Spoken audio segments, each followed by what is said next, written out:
പുഴയും കടന്നിൽ നമുക്ക് കാണാനായിട്ട് സാധിക്കുന്നത് ഗംഗയെ ഭക്ഷണം കഴിപ്പിക്കുന്ന നമ്മുടെ വിനീതിനെയാണ്.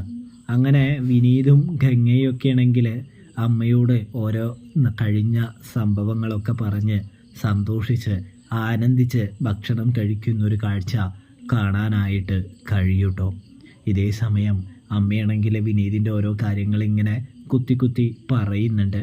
അതായത് ചോദിക്കുന്നുണ്ട്, ചെറിയ രസകരമായ മുഹൂർത്തമൊക്കെ വിനീത് ചെയ്ത് വെച്ചിട്ടുണ്ടല്ലോ, അതിനെക്കുറിച്ചൊക്കെ പറഞ്ഞ് കൊടുക്കുന്നുണ്ട് ഗംഗ അമ്മയ്ക്ക് എന്ന് കാണാനായിട്ട് കഴിയും.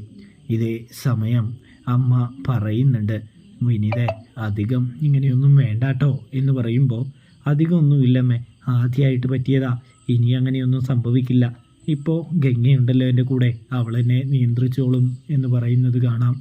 ഇതേ സമയമാണെങ്കിൽ നമ്മുടെ ഗംഗയാണെങ്കിൽ വിനീതിന് ആവശ്യത്തിന് ഭക്ഷണവും കറികളൊക്കെ എടുത്തിട്ട് കൊടുക്കുന്നത് അമ്മ നല്ല രീതിയിൽ തന്നെ ശ്രദ്ധിക്കുന്നുണ്ട്. ഇതേ സമയമാണെങ്കിൽ വിനീതാണെങ്കിൽ ഗംഗയെയും തിരിച്ച് ഊട്ടുന്നത് കാണാനായിട്ട് കഴിയുന്നുണ്ട്.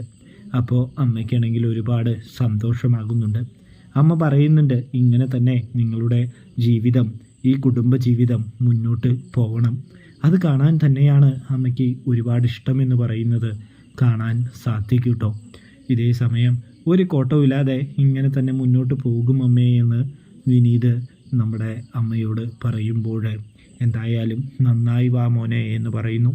കൂടാതെ ഞാനിവളെ ഒരുപാട് ഉപദ്രവിച്ചിട്ടുണ്ട്, ശകാരിച്ചിട്ടുണ്ട്, അതിനെല്ലാത്തിനും ഈ അമ്മയോട് ക്ഷമിക്കണം ഗംഗമോളെ എന്ന് പറഞ്ഞ് ഗംഗയെ കെട്ടിപ്പിടിച്ച് പൊട്ടിക്കരയുന്നൊരു കാഴ്ചയും കാണാനായിട്ട് കഴിയും, കാണാനായിട്ട് സാധിക്കും.